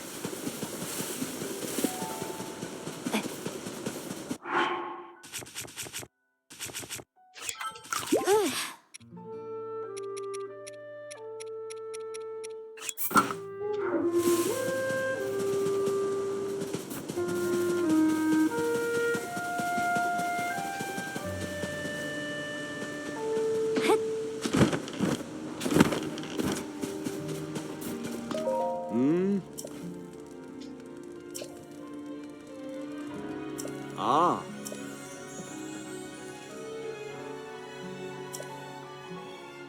Oh.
What the fuck?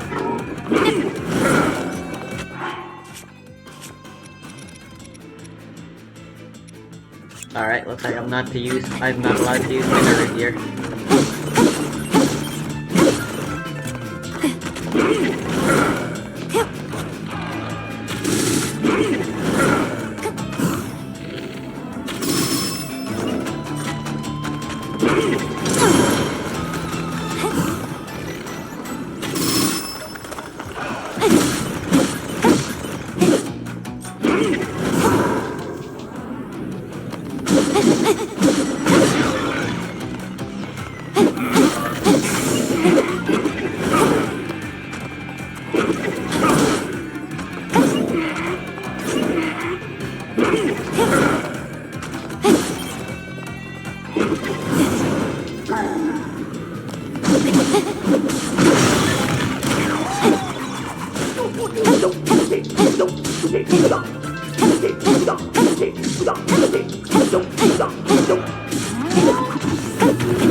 I have genuinely no idea what the game wants me to do here.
What the fuck?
You don't need that many rockets, man.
Nice.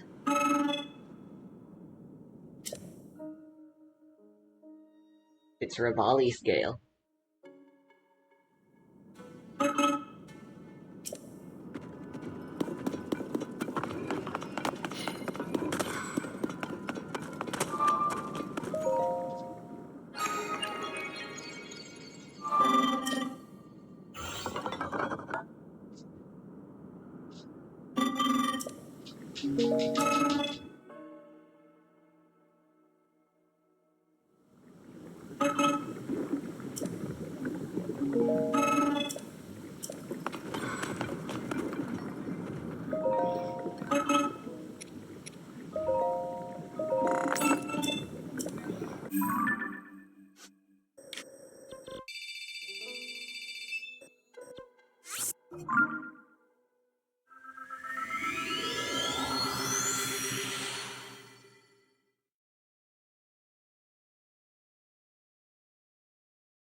When you're in the mood.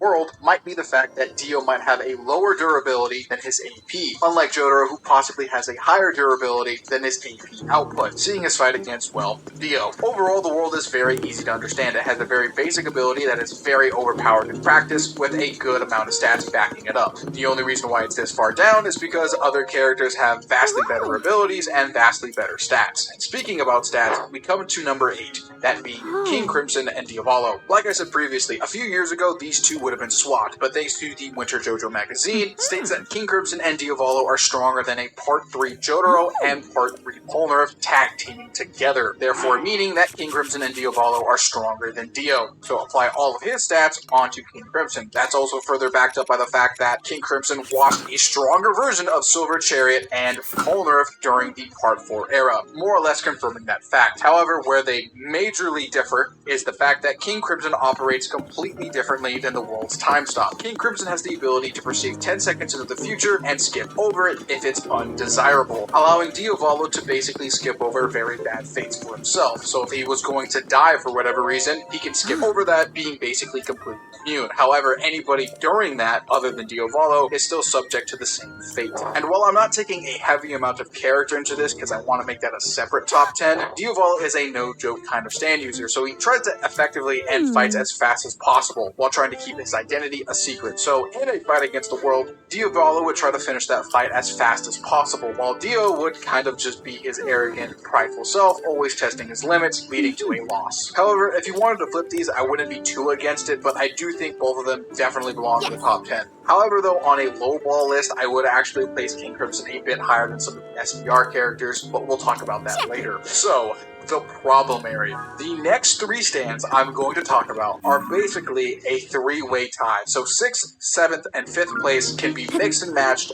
any way you want, just because of how crazy the statements get here and how contradictory they are at some times, as it's never been clarified who truly is the strongest by the end of the original universe. And if you're a longtime fan, you know who I'm talking about. Star Platinum, Made in Heaven, and GBR, aka Gold Experience Requiem. Now, I've already talked about Star Platinum stats through King Crimson and the world, so I'm not going to go over it again. But something I haven't really talked about in depth with here is the fact that Star Platinum has the ability stop time for 5 full seconds, thanks to his fight with Dio at the end of Part 3. But in Part 4 it is reduced to 2 seconds because he hasn't used it in over a decade. However, it's still physically one of the strongest stands in the world at that time, even compared to King Crimson. That is backed up by the fact that the Winter JoJo magazine states that it would take a Part 4 Jotaro and Part 4 Polnareff in order to beat King Crimson, which leads us into Part 6, which is a healthy mix of the two, being slightly physically weaker, but still having a long time stop of 5 seconds, while still being called the ultimate stand or having the ultimate stand ability. Keep that in mind for later, we're going to need to use that. Which brings us to the next ultimate stand, or a stand with an ultimate ability, being Gold Experience Requiem.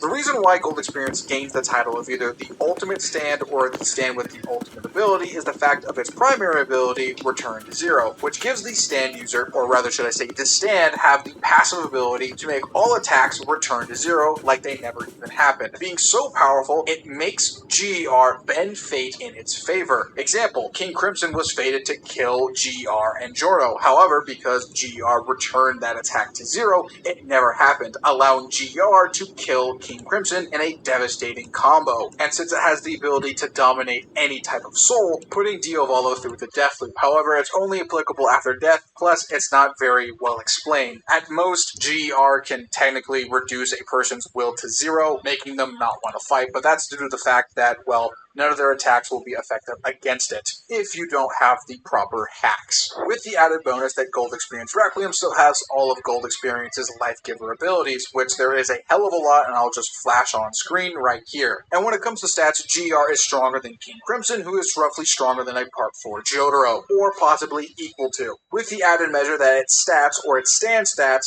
no longer fit the conventional means of scaling there. Now, strictly looking at these two, when you try to quantifiably measure each other both up, we come racing into the fact that in terms of stats, they are basically equal. So the only thing that you could really differentiate between the two in terms of who wins is whose ability is better. And since the contradictory statement of having multiple ultimate stands or multiple ultimate stand abilities basically means their abilities kind of cancel each other out in terms of just like statements, meaning as viewers we have to determine that on our own. Now personally, crazy to say, I think GR is stronger. His toolkit is just a lot wider, and I think just like King Crimson, Return to Zero would work on time skip and time stop. However, I need to clarify this. Just because GR says it's unstoppable and no ability would affect it doesn't mean it's true. That is a vacuum statement. It only exists in that part. It's never confirmed after the fact. That is not being taken into account right now. Hell, it's even contradicted with Star Platinum's ultimate stand ability statement. So, who truly knows? Is what I would say, unless Araki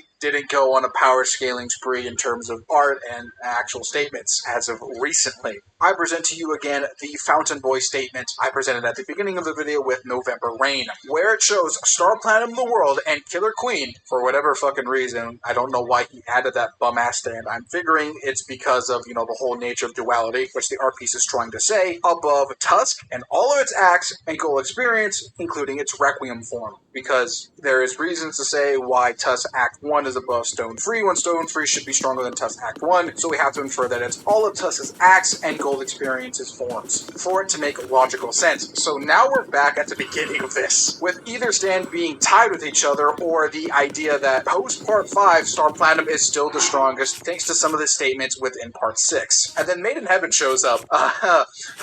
Dude, I can't help but laugh, like, in between cuts, because it gets more confusing. Maiden Heaven is definitively, like, so much stronger than Star Platinum and Jotaro that he one-shots and blitzes the entire Stone Ocean crew except for 2 people. Those 2 people being one of them unscathed and one of them heavily injured, which he then proceeds to blitz shortly afterwards. This stand's claim to fame is the fact that it has infinite speeds that allow it to basically time travel and remove people from the timeline, allowing Kuchi to manipulate fate. If you die, you are then replaced with an alternate universe counterpart that is different from you enough that you won't be a threat. This stand ability is so freakishly powerful that it broke Araki during the end of Part 6, making him even question if he could even continue JoJo's. Mind you though, this is where things get weird, this stand is not considered the ultimate stand or has an ultimate ability, unless you want to infer that, which means we have a Mexican standoff between Star Platinum Platinum, Gold Experience Requiem, and Made in Heaven. And on screen, I'll show you guys the rock, paper, scissors, back and forth all three of these stands have. And for the people actually wondering in the background too, as I'm just saying it, what if we actually did bring in character like we did with some of the lower tiers on this list? Even then, all three of them are combative geniuses, with shockingly Giorno having the least amount, which then would infer that Jotaro and Pucci should win, but remember, their stands pale in comparison to GR in terms of ability, and the cycle just continues again and again and again. However, there is a way to kind of break it up at least a little bit. However, this heavily leans into Araki's mindset as an author. Looking back at Heaven's Door is always continuously evolving, growing stronger over the years ever since the end of Part 4, with many other stands getting clarification in guidebooks or statements, making them much more impressive in retrospect. And Araki as an author is always trying to grow and evolve with his art form, and that means in many different ways, including the stand system, always making it better and stronger in each part that it takes place in. So while not definitively said to be the ultimate stand, it can be inferred by the end of Part 6 Made in Heaven is the strongest stand, meaning that Gold Experience Requiem and Star Platinum the World are still fighting below it in a never-ending loop of a tie. And on a low ball, these guys' scaling is so definitive that they all get bumped up actually with their never-ending loop of strength. Now, if you were paying attention, Araki said he went through a mental break when making Made in Heaven because of how powerful it was. So what was Araki's answer when making more powerful stands for future parts? Well, that's either giving stands more infinite power, the ability to control some of the strongest aspects of the JoJo universe, being fate, calamity, fortune, misfortune, etc., or abilities that just transcend even those. I present to you the SPR scaling. So, unlike the clusterfuck that was the last three stands, D4C Love Train in number 4 is a lot easier to explain. It simply goes as the following. As long as Funny Valentine and D4C are within the light barrier of Love Train, no misfortune can befall either of them, redirecting somewhere else or to their opponents, in some cases ultimately killing them. This ability is so powerful it affects the entire planet and possibly even past and present, redirecting misfortune there as well. And on top of that, Funny Valentine and D4C still have their previous abilities of being able to travel the multiverse, bringing multiple different variations of Funny Valentine, who he can body swap with, making him effectively immortal, and having the ability to potentially one-shot if two of the same objects cross each other's paths. Now, in terms of physical stats, Funny Valentine and D4C Love Train scale to, of course, Johnny Joestar, and those two scale to Alternative Universe Diego with the world. So, of course, at their highest, they're all massively faster than Light Plus, with Small City to possibly Large Mountain level AP at its highest. That also applying to durability as well. However, though, that's with a non-fallacy play not in effect. If it is in effect, things get pretty bad really quick. The highest scaling you go if you do not take AU Diego scaling into effect means that everybody in Steel Ball Run Part 7 is just bullet timers with small building, durability, and AP, aside from Tusk Act 4 and Ballbreaker, who potentially have infinite to just straight up infinite AP. Luckily though, because of how D4C Love Train's ability works, none of the scaling really hinders him, as it kind of circumnavigates around durability and AP scaling, as it will just place a random active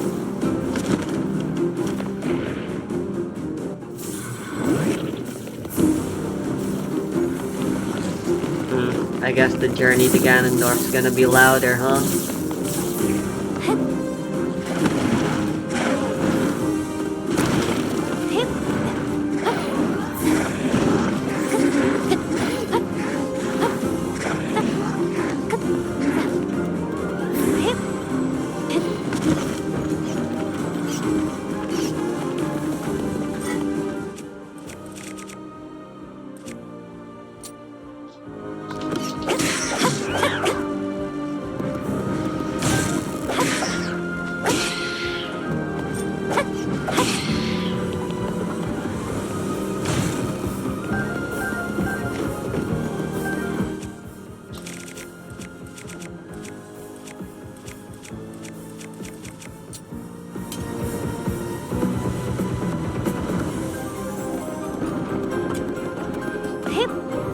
Oh my god!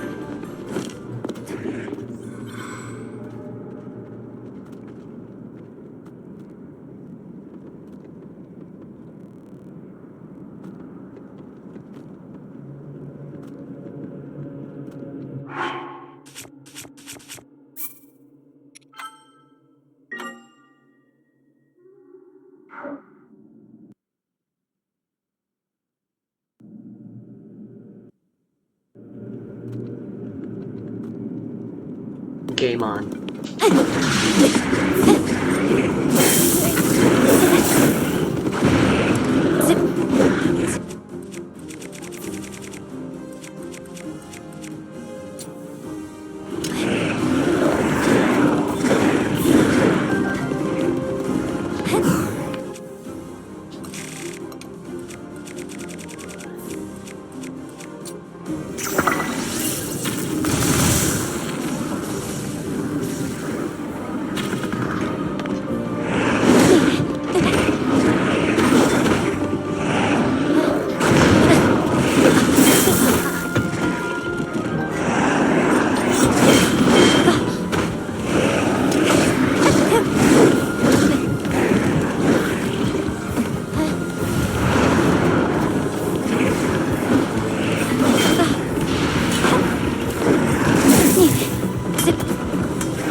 Never mind.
All the bullshit in the way, huh?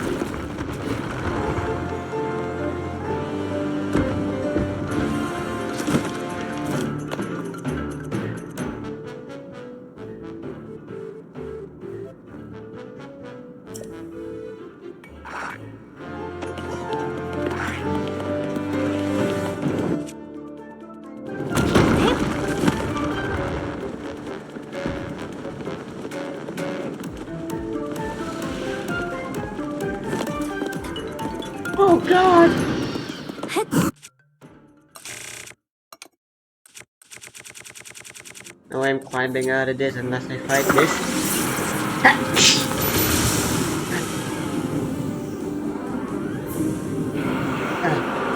Fuck.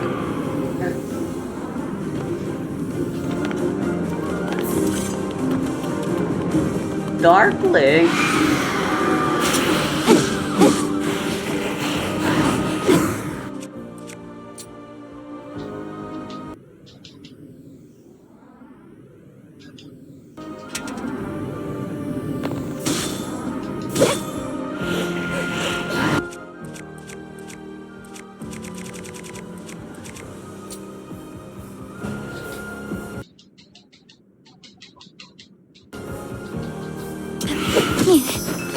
Oh my god.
Why the hell does it say up?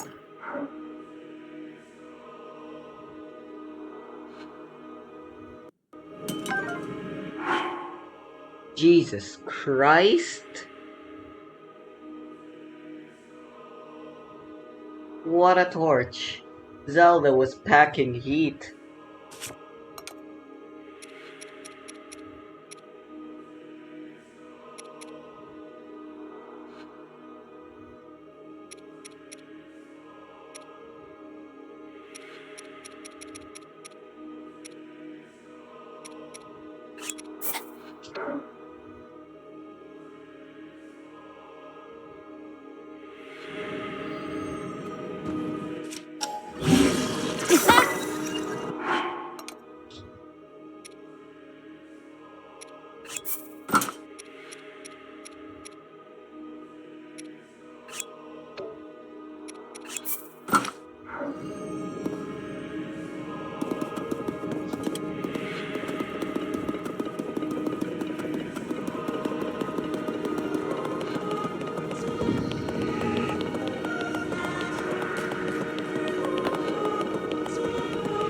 There's no longer a need to hold back.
What the hell was that?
I just realized where are the champions? They're supposed to be here with me. It's supposed to be an epic 5 versus 100. Or 6, I guess.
And welcome back to another Wonky Quartet Yapathon. This is the soft launch of the podcast. We are going to be doing that on the main channel soon. This is called Fart of the Cast.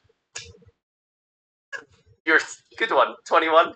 So we're going to be going through all of the mates in Master Duel and putting them on a tier list. We got a few to get through here.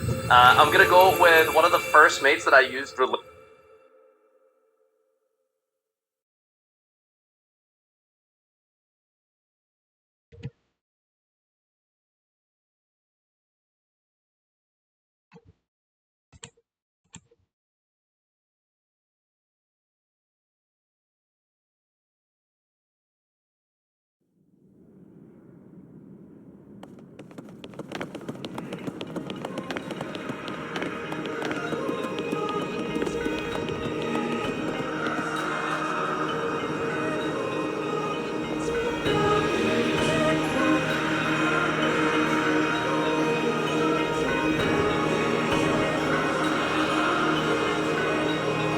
Are you joking?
Fuck me, dude.